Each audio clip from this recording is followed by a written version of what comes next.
Today we're going to talk about fatty acids and triglycerides. This is a supplement for the PowerPoint for quarter two, review for quarter five. So let's talk about why we would be making fatty acids and why we would be making triglycerides. So let's back up and tell our story from the start. Initially, we took that molecule of glucose, we did glycolysis, taking it to pyruvate, went through the pyruvate dehydrogenase complex, made our acetyl-CoA to start the Krebs cycle, did the Krebs cycle, made our NADH, our FADH2, made our stuff that makes us ATP, and we sent that into the electron transport chain. That then made us our ATP. So we did that, and the underlying assumption in that story was that we're making the ATP that we need as we need it, kind of a real-time story. Then we said, well, that's not always the case. I need ATP when I'm not eating.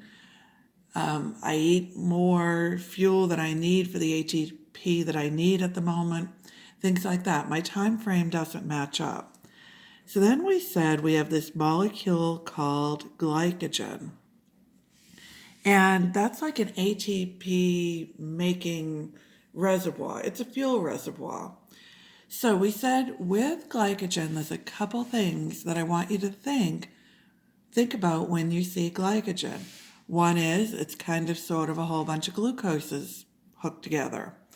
And it is, because that makes you think, well, if I have extra glucose, I make glycogen out of it. If I need glucose, I break down glycogen to get it. We also said you're going to think fast. And by fast, I mean it's a place to put glucose fast, get it fast, but it's also your short-term storage. So we think of glycogen as our molecule that gets us from breakfast to lunch, lunch to dinner, dinner overnight back to breakfast kind of thing. So it's our leveling out kind of molecule to level out the fact that we don't take the fuel in exactly when we need it. This balances us out, gives us glucose when we need it, but when we're not taking it in, stores the glucose that we're taking in when we don't need it. So we still had a big assumption in that.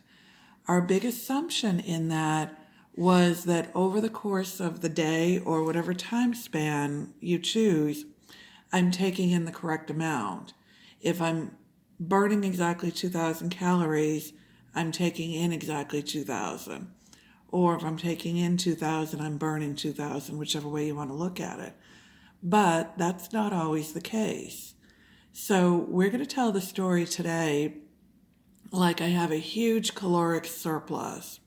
So to make it a big crazy story, to make sure that we're going to fats and long-term storage, I'm going to say I'm taking in 2,000, or I'm burning 2,000 calories a day, but I'm taking in 6,000.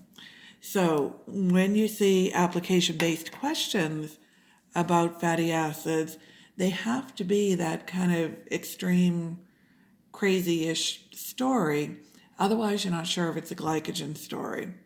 So anyway, let's say I'm taking in my 6,000 calories and I'm laying on the couch in quarantine and I'm burning 2,000. So the first part of my calories go and make me ATP. So it goes through glycolysis, pyruvate dehydrogenase complex, Krebs, electron transport, whatever, makes me ATP. So the analogy that I use is, let's say you just got paid. So you got your paycheck, you put it in the bank, first part of your money goes to paying your bills, your phone bill, your light bill, whatever. First part of my fuel goes to my ATP. Then glycogen's kind of like your checking account. So what do you do next with your money? You look and you say, well, I'm going to need this much money to get through until I, let's say pay myself out of my office again. So I need whatever amount of money. So that's my glycogen. I'm going to put my extra glucose in my glycogen stores. So that's my get from breakfast to lunch, lunch to dinner amount. So then the second part of your money you put in your checking account. That's to pay whatever you need to pay and have money to do whatever you want to do between now and the time that you get paid again. Then the next part of your money you're going to put in savings. So that's going to be put someplace where you don't intend to use it, you're saving it. So next part of my calories, we're saying just glucose right now, recognizing it can be other things. Next part now, once my glycogen is full, next part will go through glycolysis. We'll fire up glycolysis in the liver. We'll fire up the pyruvate dehydrogenase complex in the liver. We won't fire up the Krebs cycle. So the Krebs cycle looks around, says you have enough ATP here, I'm not starting up again. So that acetyl-CoA now is going to go and make fatty acids. So we're going to talk about a process called lipogenesis. So I'm going to go and make fatty acids. So fatty acids are my long-term storage. So we're going to say a couple things too, and just some ideas I want stuck in your head for application type stuff. And again, we talk about application-based questions. I'm going to give you some. And the boards, maybe, maybe not. But keep in mind, the boards are nothing more than a barrier between you and your patients. Your patients, of course, are the ultimate application. But we recognize they're a barrier. You're not going to see your first patient until you're able to conquer your boards. So they're a big, important thing. So anyway, to get through application questions, we're going to say some stuff. We're going to say acetyl-CoA equals energy. And it'll be one of the things that you'll hear me saying over and over. But that idea really works for you for a number of things, for a number of reasons. So what's nice about it is thinking that kind of keeps me on track and what's going on. If I have acetyl-CoA, that means I can do my Krebs cycle, make my stuff that makes me ATP, and make ATP. So if I have acetyl-CoA, I'm good to go in the energy department because it can go and make me energy. If I have way more acetyl-CoA than I need, it'll go and make me fatty acids. So another thing we're going to say is fatty acids are kind of sort of a whole bunch of acetyl-CoA hooked together.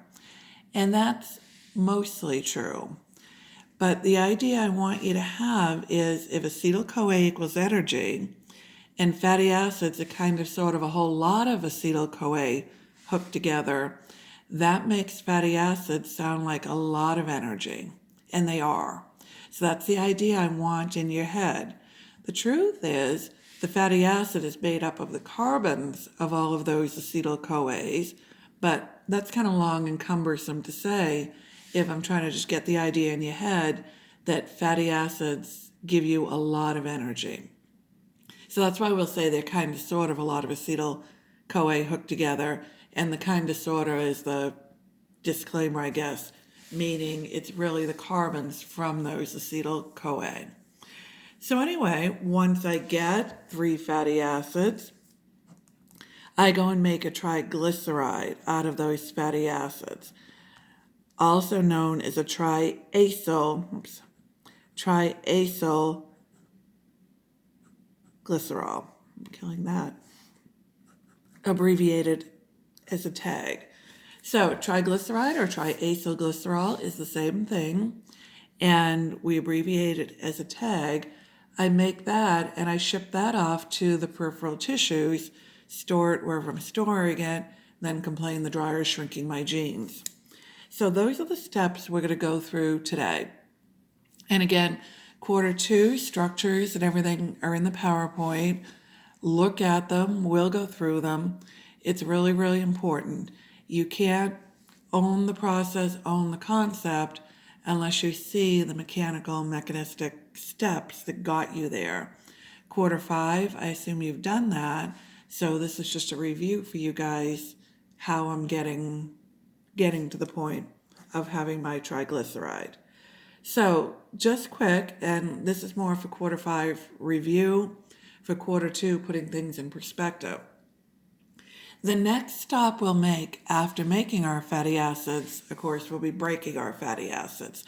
So no surprise there. So the story we're going to tell today is the story that you have a big caloric surplus.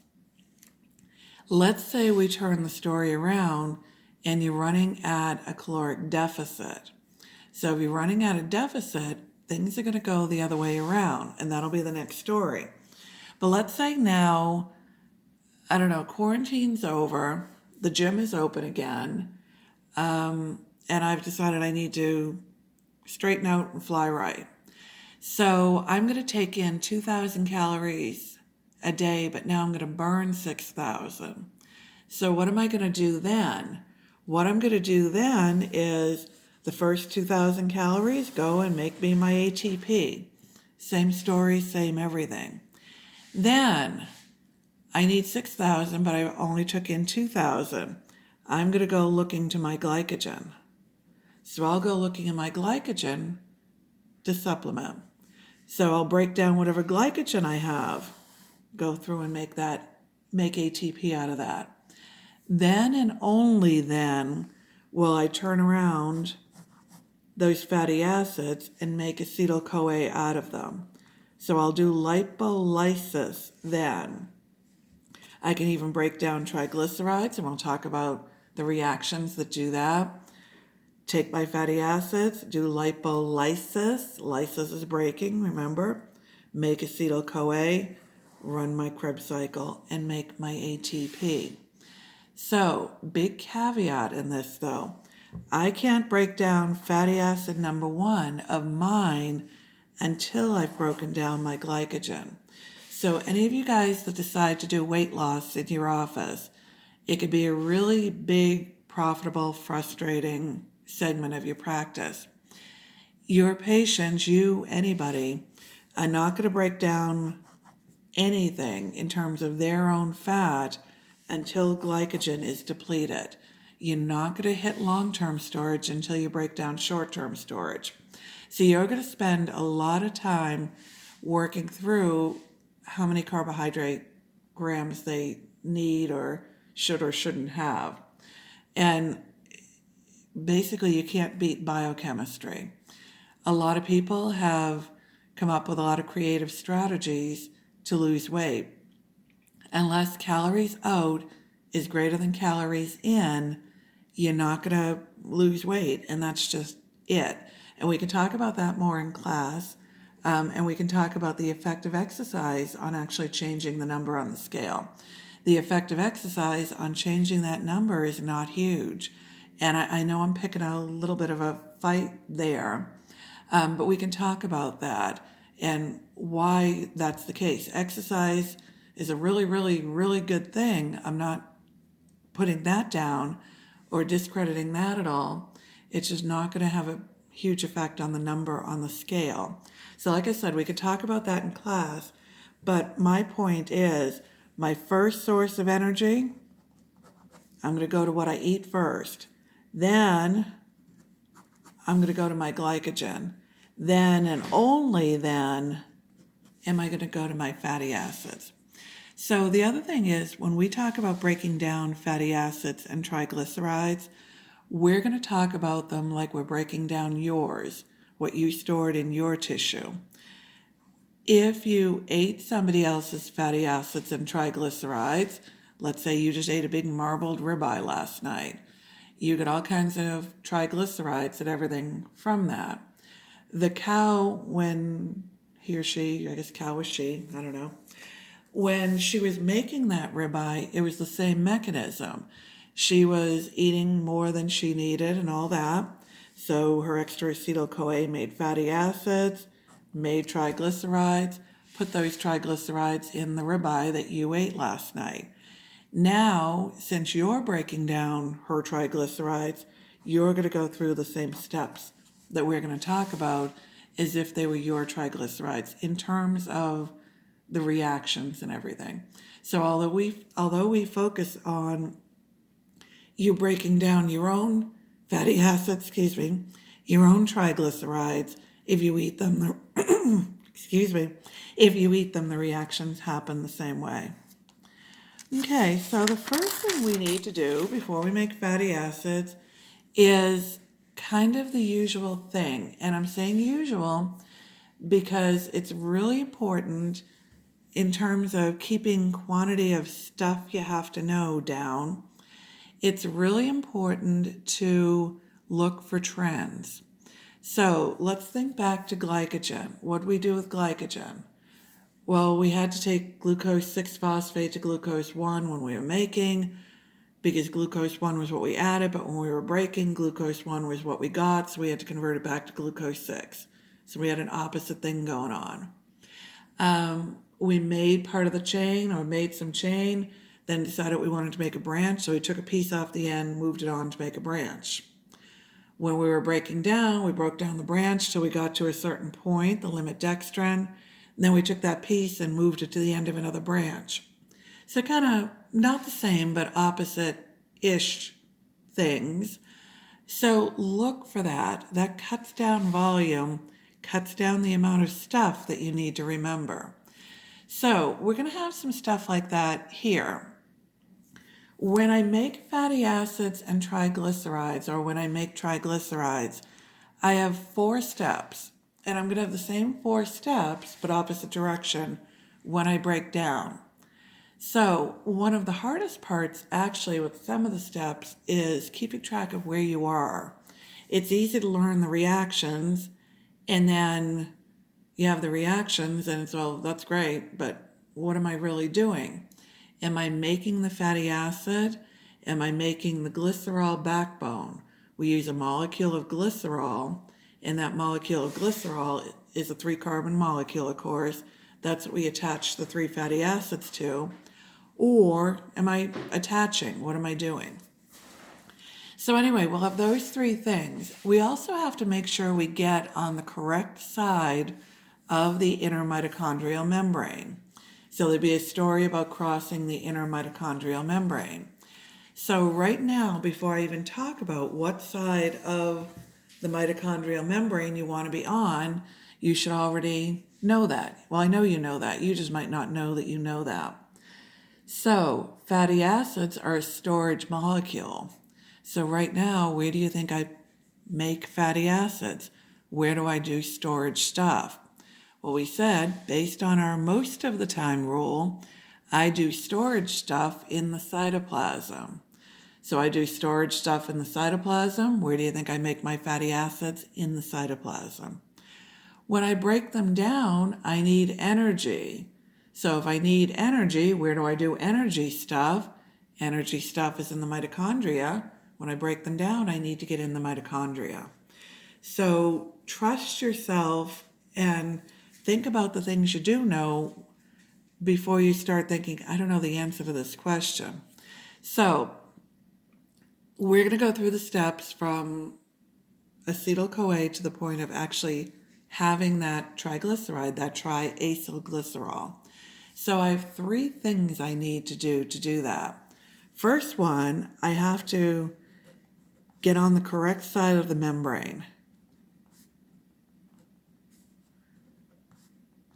And which membrane? The inner mitochondrial membrane is always my problem.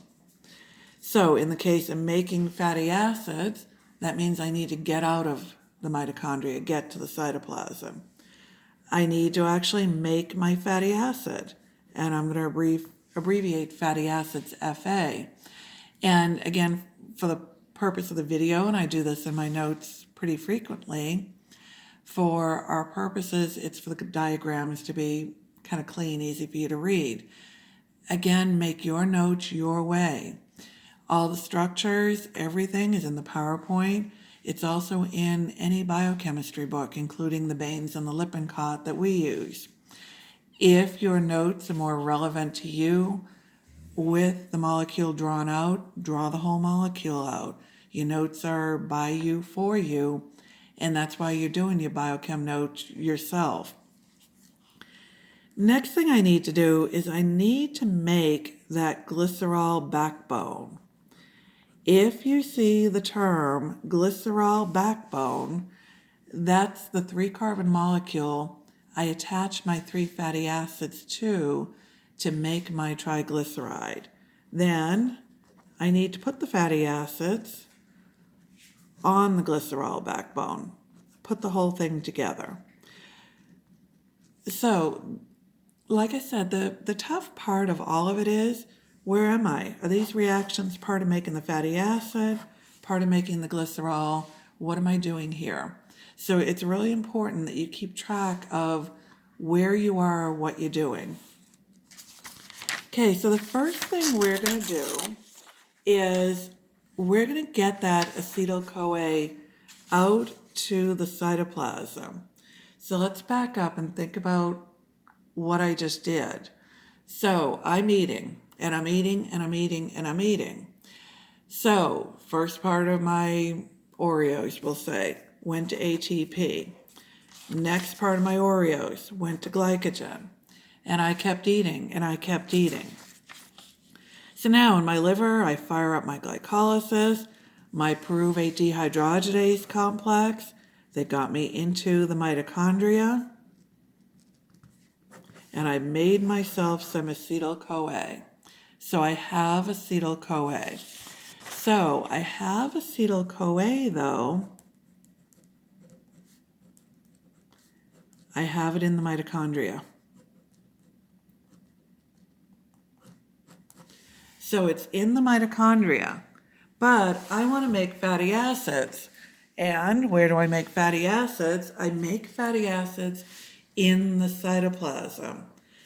We can add acetyl-CoA to your list of molecules that cannot cross the inner mitochondrial membrane. So what am I going to do? What I'm going to do is the usual for a shuttle. So keep in mind what my shuttles do. My shuttles either take off the part of the molecule that gets me stuck, lets the rest of it cross, and picks up a new one of those parts that got me stuck, or changes the molecule into something that can crosses, and changes it back to what I wanted in the first place. Both of those ways of doing it, if you're not paying attention to the why, to the what's the point, can really mess you up. Because what you see is I convert this molecule to something, then I converted it back to what I started with.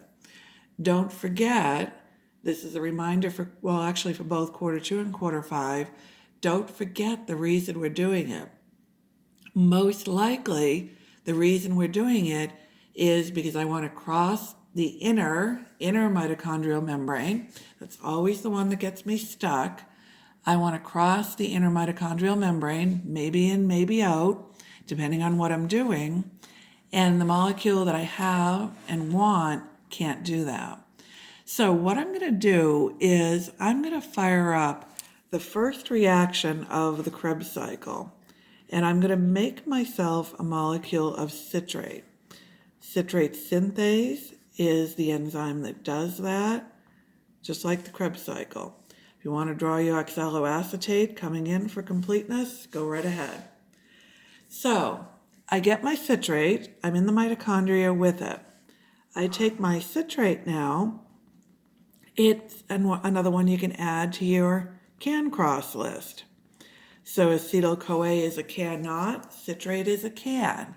And keep in mind that really nice question for bringing in multiple processes or making you think about multiple processes in one question. And it's a question that makes you kind of randomly think about multiple processes, which is even harder. So the question is, here's a list of molecules, all of them but one can cross, which one cannot, or all of them but one cannot, which one can. So here's another one for my cannot list. Here's another one for my can list. So I have citrate now in the cytoplasm. So here's my problem though.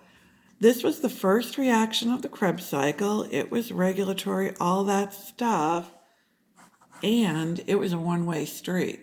It was an irreversible reaction. Now what do I do? So how do I get around all my irreversible reactions? Think back to gluconeogenesis. How did I get around those 3 irreversible reactions and get back to the molecule I wanted? What did I do? Get rid of the enzyme that went one direction and put in another enzyme that goes the other direction. So very rarely have I ever seen you asked about that enzyme. So it's not super important that way, but I want you to recognize how we're getting around an irreversible reaction. We don't get to just sometimes reverse it. Irreversible is irreversible and it stays that way. So by changing out the enzyme, I get my acetyl-CoA back in the cytoplasm. You can show your oxaloacetate if you choose. We left out the CoA going on and off. You can add that in if you want. However you need to make your diagram good for you. And I'm saying good, not necessarily complete. I usually leave this out just to keep the diagram cleaner and focus on what we're focusing on at the moment. So I have acetyl-CoA now in the cytoplasm. I cross that inner mitochondrial membrane. I'm ready to go and make a storage molecule out of it. So now I'm going to make my fatty acid. When you start reading about fatty acids, you're going to read things like, I do the sequence of 5 steps 7 times, stuff like that. When you look at the diagram in your biochem book, this will probably be the biggest diagram in the whole book.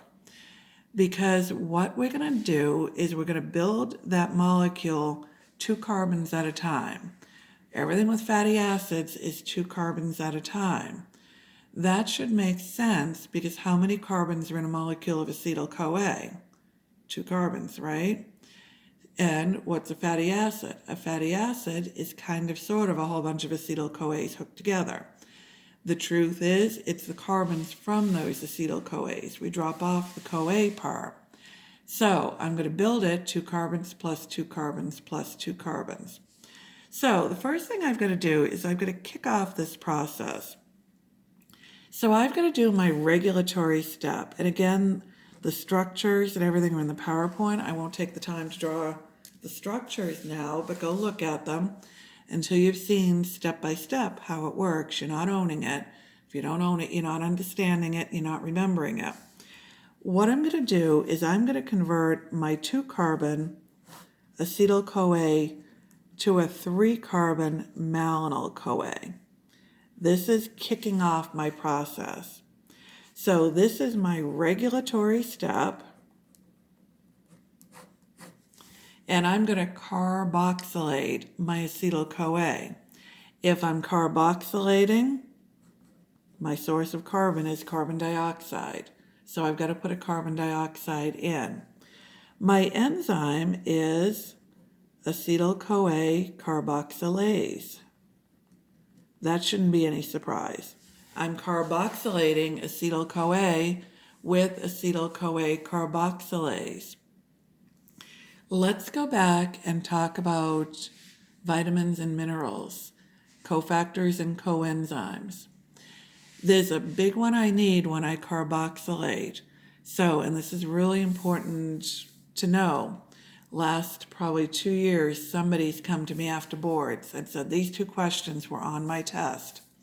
So, what B vitamin do I need to carboxylate? You need biotin. So biotin carboxylates. If I had to pick a top 2 questions you might get asked about making fatty acids, one of those 2 would be, what B vitamin do I need? So I need biotin to carboxylate. And of course I could give you the name or I could give you, the number. I need biotin to carboxylate. I need thiamine to decarboxylate. And again, we could ask those questions very specifically, very generally. That's why you did your vitamin chart by you for you.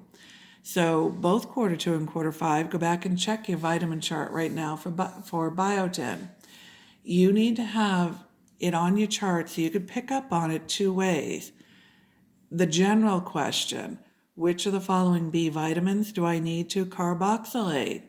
You need to make sure your brain gets triggered to pick biotin. Or the specific version of the question, what B vitamin do I need for the regulatory step of fatty acid synthesis? Happens to be a carboxylation, but I'm not telling you that in the question. You've got to make sure you have your study notes written to make your brain trigger biotin again. So that's why you did it. You've got to get the general, you've got to get the specific. So I have my molecule of malonyl-CoA now. Now we're going to go through a process with an enzyme called fatty acid synthase. Actually, get a new sheet so I have room for this one. Well, I guess I don't have too much room. I have the room the camera gives me. Okay, I'm going to get an enzyme called fatty acid synthase. And when we're in the classroom, I always tell the story where all of you guys are acetyl-CoAs and I'm fatty acid synthase. So what my job is, I want to get 8 of you 2-carbon, 2-handed acetyl-CoAs joined in a chain. So I want to get 8 of you guys holding hands. But my problem is I only have 2 hands to do this. So you're all wandering around and everything, and I'm wandering around. And first what I'm going to grab is I'm going to grab that 3-carbon malonyl-CoA. So you're special. So I just grabbed you with my left hand. I grabbed your hand with my left hand. And you're malonyl-CoA and you're special.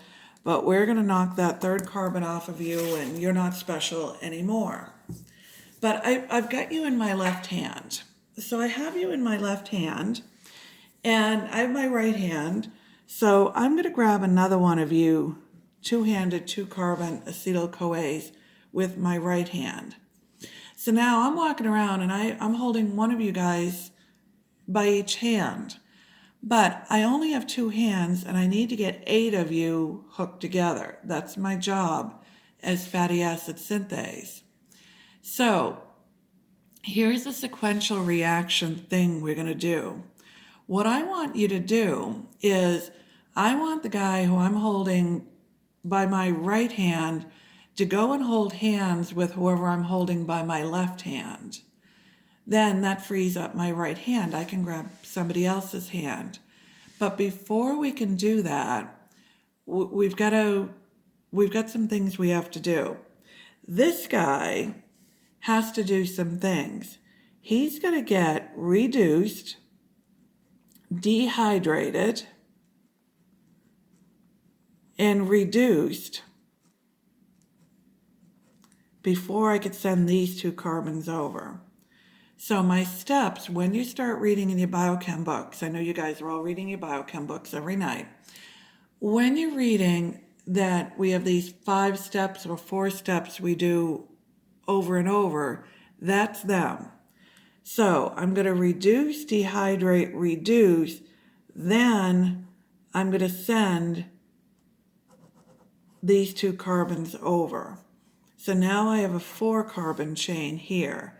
So it's reduce, dehydrate, reduce, and add the other 2 carbons on. So now these 2 went over here. My right hand is free now, and I have a 4-carbon chain here. My right hand is free. 2 of you guys, 2 of you 2-handed, 2-carbon acetyl-CoAs are holding my left hand. So with my right hand now, I'm going to grab one more of you guys. Somebody's wandering around, I grab you by the hand.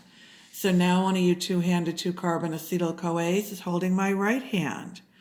I want to send you over to hold hands with the guy on the end of the chain over here. Free up my right hand again. Before we can do that, We've got to reduce, dehydrate, reduce. Now I can send you over. I have 6 carbons here now, and my right hand free. I grab somebody else. Another one of you 2-carbon, 2-handed acetyl-CoAs. We reduce, dehydrate, reduce. I send you over. I have 8 now. Grab somebody else. Reduce, dehydrate, reduce. Send you over. Add 10. Grab somebody else. Reduce, dehydrate, reduce. Send 12. Do it again, 14. Do it again, up to 16. So I keep going until I get 16 carbons. So, question you need to ask when I say I reduced, and this is the other question that I would put on my list of the top 2 things if I had to pick, and this is no inside information, this is just gut feeling by what the questions would be. When I'm reducing something, just like we talked about, we kind of hammered you. I guess that's an oxymoron, kind of hammered. I totally hammered you, I'll admit it. I hammered you when we say we oxidize something, you ask that what's in it for me question, as in what did I reduce? Because what did I reduce? That answer is going to be an electron carrier loaded up with electrons, as in something that will go and give me ATP. So we got kind of excited about that. I know you got excited about that. So do it the other way around though. When I reduced, I have to have oxidized something. Because of what I oxidized, it's a nice multiple choice question. So that's really why I think it could be a big one for you. So while I was reducing, I oxidized NADPH. I oxidized NADPH. So I oxidized NADPH to NADP. This is the first time we've seen NADP or NADPH. We've seen a lot of NADH. So think about what your distractors would be, right? Of course, just to make the question as messy as it can be. So how would that question be asked? Which of the following molecules, this is your likely list, which of the following molecules do I need for the action of fatty acid synthase? Do I need to grow the chain? Whatever wording they choose that way. And of course, NADH will be right in your face to see if you know if the P is there. Also, NADP will be right in your face to see if you know which way I'm going. I'm reducing the growing fatty acid chain while I'm oxidizing NADPH. So the question's kind of testing 2 pieces of knowledge on you. So it's NADPH that I'm oxidizing while I'm reducing my growing fatty acid chain. So I have my 16 carbon fatty acid. That's what fatty acid synthase makes. That 16 carbon fatty acid is called palmitate, and it's a saturated fatty acid. So it's a saturated fatty acid, and it's 16 carbons long. I have another enzyme that can come in and add to that chain, or add double bonds. So the other enzyme that does that, enzymes, family of enzymes, depending on what I want to make, that does those 2 mixed functions is mixed function oxidases. So mixed function oxidases elongate and usually it's an add double bonds. And we talked a little bit, and we'll come back and talk more, and Dr. Krabbe will talk more about how those double bonds work and the elongating. We're doing everything, since it's acetyl-CoA based, we're doing everything 2 carbons at a time. So we build by 2 carbons, we break down, you'll find out, by 2 carbons at once. So we do 2 carbons at a time for the adding and the breaking down. Double bonds are always 3 carbons apart, no more, no less. So you're going to see those trends, and you'll see that with our omega-3, omega-6, omega whatever, and you'll see that with our building. But the enzyme that does those things adds more, 2 carbons at a time, and or usually adds double bonds, as in desaturates, does those 2 mixed functions, are mixed function oxidases. Okay, so that's our making our fatty acid. So what have we done so far? Let me find my sheet here. We got on the correct side of the membrane. So that was our acetyl-CoA going to citrate, back to acetyl-CoA. And something, if you guys start reading, and it's really kind of interesting, if you're getting into weight loss in your office and you start reading diet books, we have somebody who teaches nutrition on our West Campus, really interesting lady, but she gets so excited when a new diet book comes out. She can't wait to find what they're trying to manipulate in the biochemistry of that. So anyway, for quite a while, and it was a while ago, maybe before your time, this thing went around about citrate making you fat. And it got really crazy. People didn't want to drink orange juice or whatever. But she was the one telling me about this. And she said, well, where does citrate play into making fatty acids? This crossing the membrane spot is the only place it really plays in. So somebody actually came up with a diet concept or whatever, wrote a book based on that. So when you hear crazy things like that, go and see who wrote what in what book, and go and see what mechanism of the biochem they're trying to play with in whatever scheme they have. It's kind of entertaining, I guess. Weird kind of entertainment. So anyway, we did that. We had our citrate, and we crossed the membrane with our citrate. Now we just made our fatty acid, so that's done. So now what we need to do is we need to make a molecule of glycerol. We actually need glycerol 3-phosphate. So let's talk about what we're going to do with that molecule of glycerol. So what I'm going to do with that molecule of glycerol is I'm going to hold 3 fatty acids. That's going to be my triacylglycerol or my triglyceride. So let's talk about the structure that we're getting ready to make. My glycerol is a 3-carbon alcohol. And I have my hydrogens and everything. So that's what a molecule of glycerol looks like. Now let's look at the structure of my fatty acid. I have a chain of carbons, however many, and I have a carboxylic acid on the end. That's what makes it a fatty acid. And I might have some double bonds, or I might have all hydrogens or whatever. So what I'm going to form is I need to link these fatty acids to my glycerol backbone, and I'm going to link them using an ester bond. So what I'm going to do is I'm going to pull water out. So I've got to link my fatty acids here. So let's draw it the other way around. I'll leave my glycerol alone.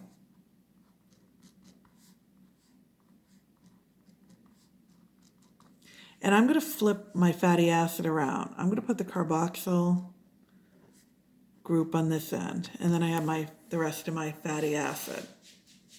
So all I did is I took this and I flipped it end to end, because what I'm going to do here is I'm going to pull a water out and I'm going to join that.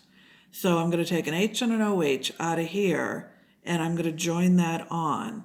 So what I'm going to end up with, and I'm going to do it in all 3 places, is I have my 3-carbon fatty acid. I'm going to have an oxygen in here. I'm going to have the carbon, and I'm going to have the rest of my fatty acid. So what I did is I took an H and an OH out of here. So I got an H2O out of it. But I formed this bond in here. This oxygen now became my link. So what I actually formed by putting that in there is I have an ester linkage. So let's back up for a second and talk about some words that go with fatty acids. I formed that ester linkage, and there's a kind of weird term that describes a free fatty acid, and it's in the PowerPoint, but I'm going to say it again because it's just kind of a crazy term, I think, but you need to be comfortable with it. Most of your fatty acids are going to be attached to that 3-carbon glycerol backbone. So they're going to be what's called esterified. A term for a free fatty acid, as in one floating around not attached, is that free fatty acid is an unesterified fatty acid. It's almost, well, it's not almost, I'm describing the bond I didn't make. So I'm describing the bond that would have attached it except I didn't. So an unesterified fatty acid is a free fatty acid. So I formed that ester bond. So here's one of the challenges you guys are going to have. When you're doing questions, part 1 or whatever, it's going to be a little different than the way I ask you questions. When I've asked you questions, we've said the test is on Thursday or Friday or whatever, and it'll be on these topics. The board's a fair game. So you've got to figure out what the topic of the question is.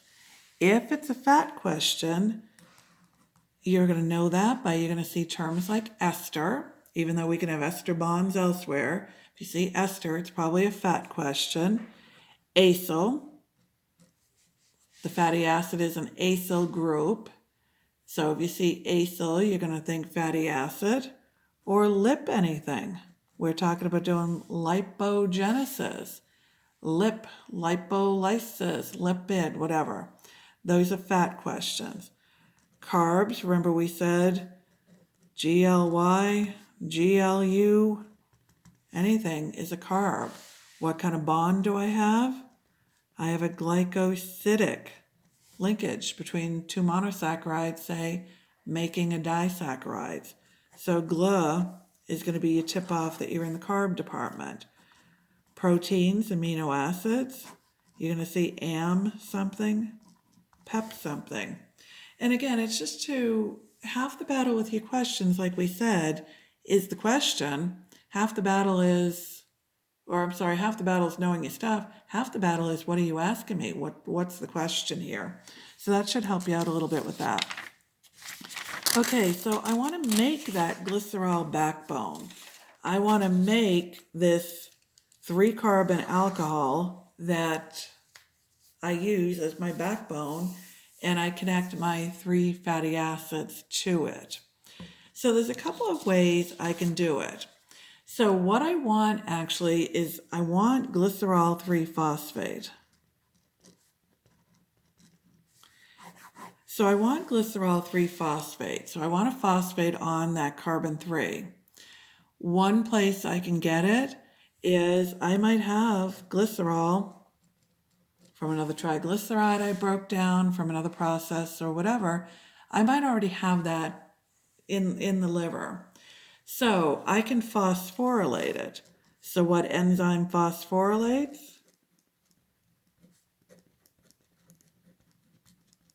Glycerol kinase phosphorylates. So that's one way I can get my glycerol 3-phosphate. Another way I can get it is an oxidation reduction reaction from DHAP. Oh, where'd I see DHAP?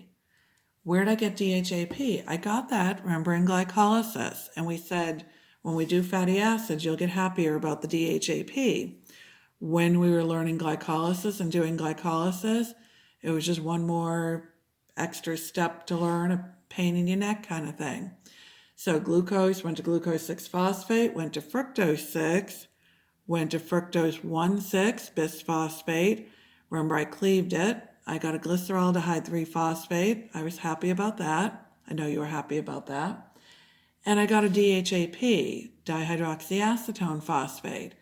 I was not so happy about that because then I had to convert it to glyceraldehyde 3-phosphate, do another step to keep going in glycolysis. But now, let's say you are way, way, way more fuel than you need, more energy than you need. I'm not going to take that DHAP to glyceraldehyde 3-phosphate. I'm going to take it to glycerol 3-phosphate. Glycerol 3-phosphate dehydrogenase is your enzyme that does that.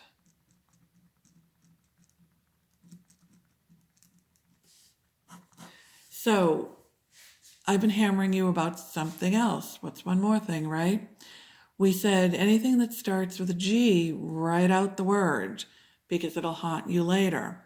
In glycolysis, you saw DHAP going to glyceraldehyde 3-phosphate, just making an isomer.